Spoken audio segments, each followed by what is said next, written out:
Joining me today are Ira and Helene Kaplan of Cruise Holidays of Marlboro. Cruise Holidays of Marlboro is a family-run travel agency located in central New Jersey. Their business focuses on cruises, but they also specialize in multi-destination land vacations for families and groups. Helene and Ira are award-winning travel advisors and have been serving their clients faithfully since 1988. And they both join me now. Hello, folks. Welcome to RTE Travel Talk. Good morning, Ken, and how are we doing today? We are doing absolutely excellent. Good. So what prompted you guys to start a travel agency? Well, it was a brainstorm once I sold a car agency that I had. And back in 1988, we started looking at what business to open. Yeah. So at that point, we started looking, and the cruise industry was just getting started. Right. Carnival made some big investments in some ships. Royal Caribbean made some big investments in some ships. Well, this has to be going someplace that I don't know. So we jumped in, as we said, into the water, got our feet wet, and been here for 33 years so far. That's a long time. So what do you think what's the biggest change you've seen in the last 30 odd years? In business itself, yeah. It's just more and more people are now cruising than they've ever done before. Yeah. When we started back in 88, everybody had the thought that you needed the steamer trunk and you're getting on the ship and you were all dressed up and it was a big deal. Today, it's everybody cruises. Yeah. Honeymooners, kids, families, grandma, grandpa. Basically, the population is out there on ships. Yeah. Clients are taking longer, more exotic vacations, multi-generations. Grandparents are taking their children and grandchildren on vacations. It's becoming more popular than ever before. We've all faced a lot of challenges in the last 14, 15 months. We sure have. Tell me about it.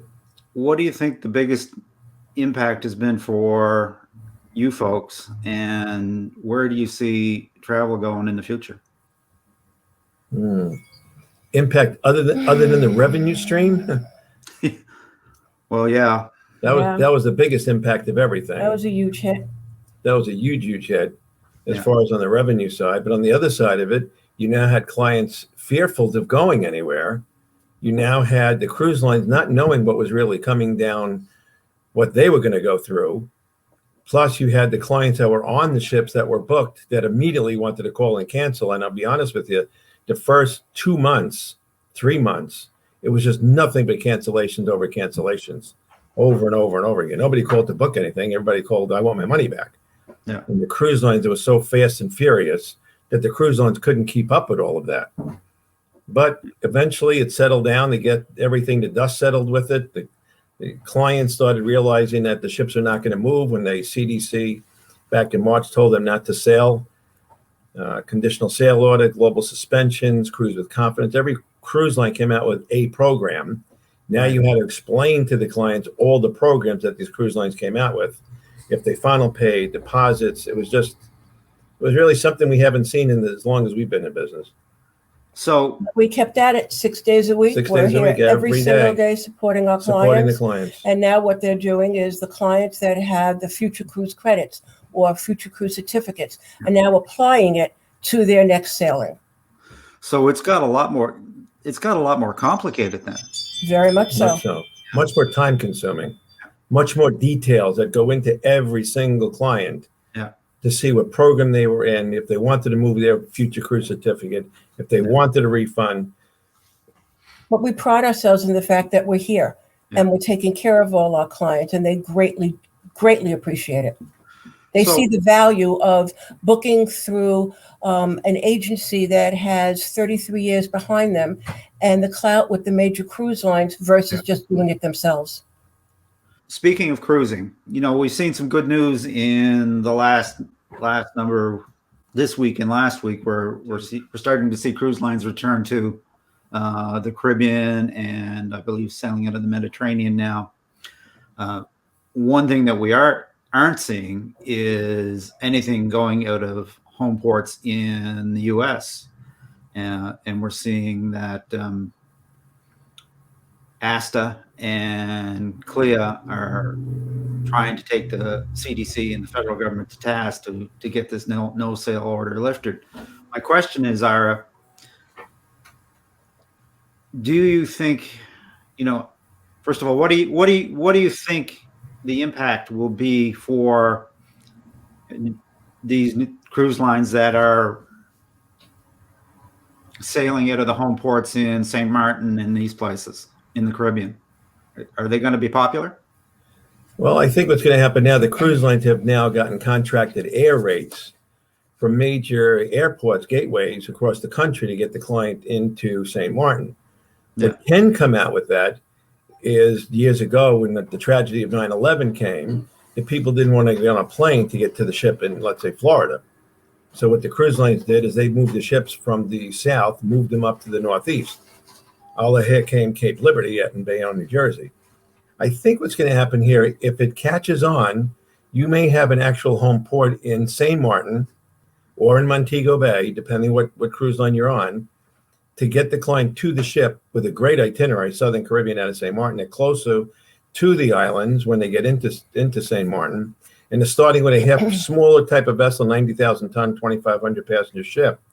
That if it works out well, you can then see that become a regular home port, fly the client into St. Martin other than flying him into Miami and doing the Southern Caribbean in a 7-day market. So I think it's a good idea, to be honest with you. I think it's a real good idea. As long as they have enough airlift to get to the ships, I think they'll do fine with the same thing as moving the ships out of Athens now. The cruise lines to help them got contracted air now to move them into Greece, into Athens, and Montego Bay through another cruise line is moving into Montego Bay. So if you have enough airlift and you do the foreign ports of call, it may change a client going into Miami or Fort Lauderdale, Tampa, Port Canaveral, wherever. They may want to go a day or two before to see the island, go to a hotel, see a little bit more of the Caribbean. And if it works out, this may be something you'll see down the line in the future sometime. And with more and more people getting vaccinated, more and more people are willing to fly and travel. And get on the plane, exactly.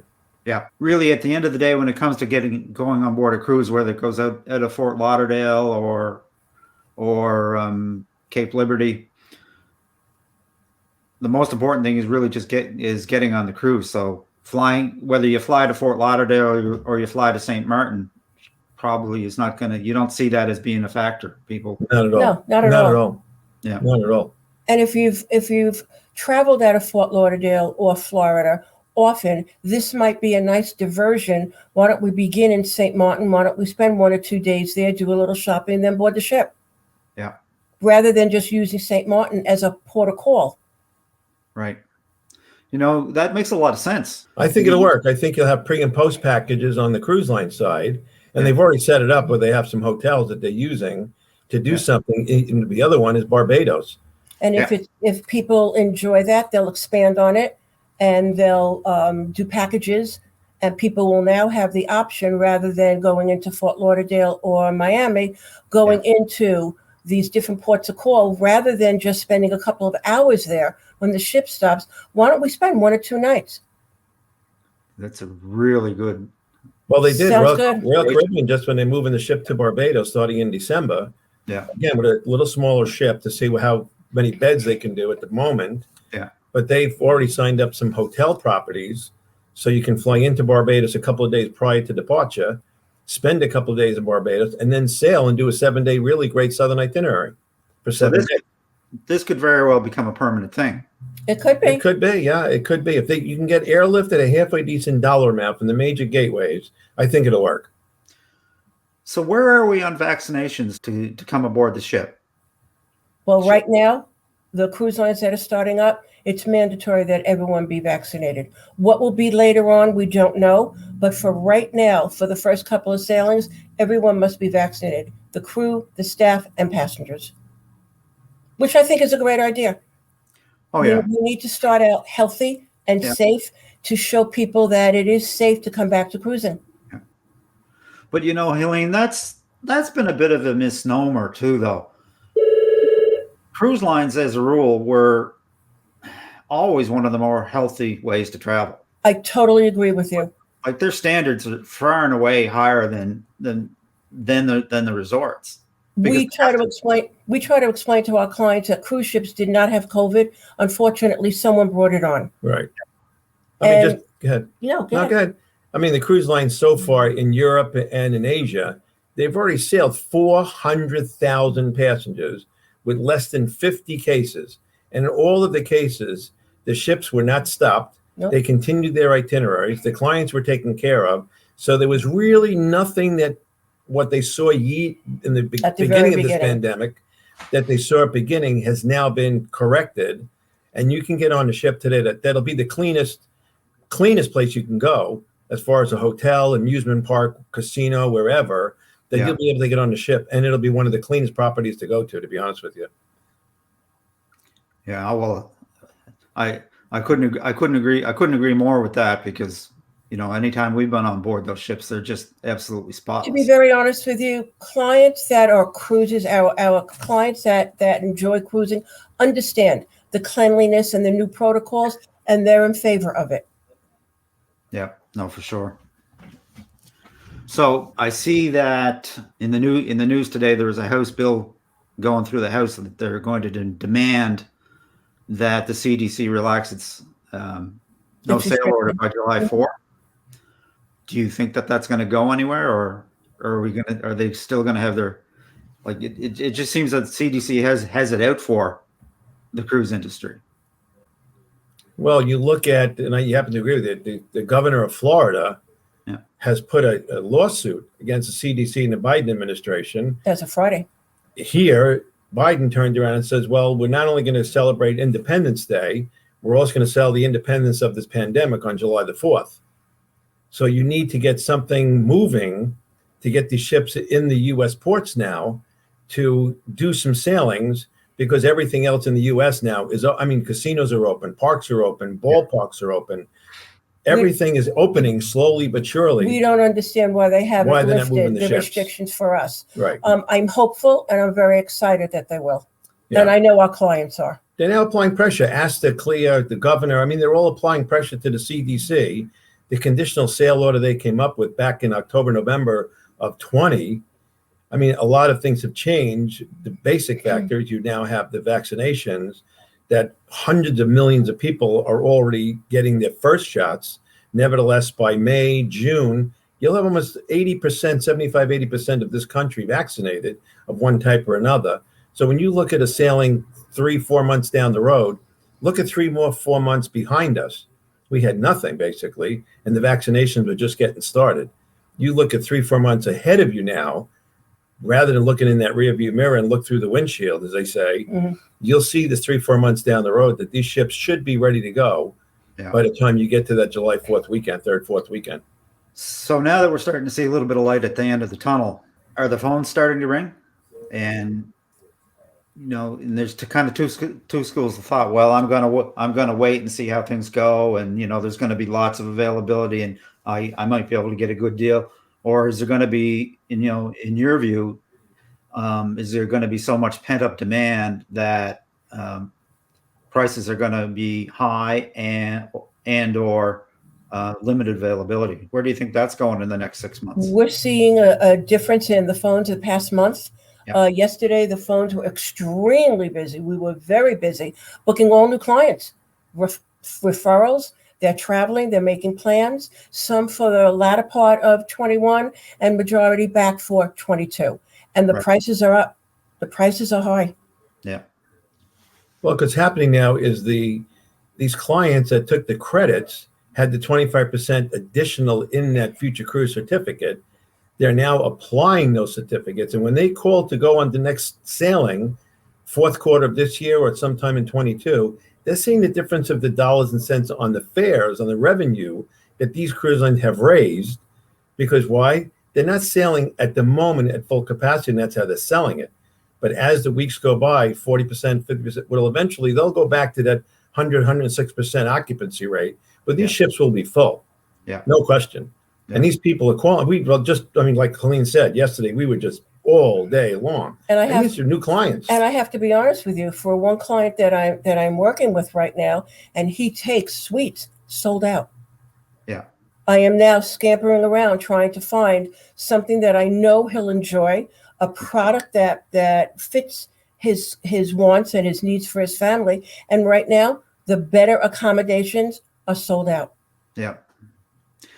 And it kind of leads me into my next question. I feel that because in the last 14 months or so, everybody's been for want of a better word, stuck in your basement, that people now are talking, okay, well, I want to travel. And by gosh, if I'm going to travel now, I'm going to do that thing that was on my bucket list. And price, in some cases, is going to be a secondary consideration. Time's a wasting. Let's go. Let's get ready. Make sure that we tick off some of the things that we really want to do in our life before we get too old to do it. Would you agree with that? I do. We're not going to get old. Not a problem. We figured that out. We figured out how not to get old. We're never going to get old. We're going to put ourselves in a mayonnaise jar every night just to make sure that we stay where we are. To be honest with you, what we're hearing more and more is that the vacation fund is overflowing because they haven't traveled, and now their desire to travel. I think maybe what we'll do is take something longer, more exotic, and possibly even upgrade the accommodations. Right. I would totally agree with that. So I know that's how we feel. Yeah. Yeah. Well, that and again that segues into my next question. What about you guys? What's on your bucket list? Well, we go from the office to the house. We don't know what it is outside the world. Six days a week. 6 days a week, we're in the office all the time. Yeah. I'm looking for something right now with no phones, a lot of sun, and relaxation. No stress. That's it. Yeah. Exactly. Do you take time every year to sharpen the saw, as we say, for yourselves? At times, but not at this time you can't. There's no way. I mean, there's no way that you'd have of what's going on out there with certificates and new clients, referrals, past passages. And now you're looking at the people that booked online. And just one of the statistics that was out there, over 100,000 complaints were done to online agencies, where now I think what's going to happen is the client is now going to look for the agency that's in the street or in an office or someone they can touch and feel and have a little bit better service out there than the online travel agency where all the complaints were. Why? Because they didn't help anybody. And because of all those complaints, they're now going to look for the agency that's going to try to hold their hand a little bit and see if they can get it better, whatever it may be, whatever they're looking for, and have someone to speak to. So what you're saying is people are looking for a real travel expert. Exactly right. 100%. They're looking for some real travel experts out there right now. What Yeah. a coincidence. Well, listen, folks, it's been lovely having you. I wish you all the best. Inviting us. Yeah, I wish you all the best, and we will stay in touch. The only thing, you didn't send Thank any you. coffee or donuts or anything. Oh, I have mine. You should have I'm sent ready. like some coffee or something, or donuts or something. I'll send you a picture. Have a great day. Thank you. Thanks, Ken. And that about wraps things up for this episode, folks. Thanks very much for sticking with us today. On behalf of myself and my co-hosts Debra and Heather, we're looking forward to seeing you each and every week. If you have any questions or comments, we'd love to hear from you. You can just leave us a comment below or email any questions you might have about an upcoming show or something you'd like to know about at questions@realtravelexperts.com. That's questions@realtravelexperts.com. So until next week, happy travels.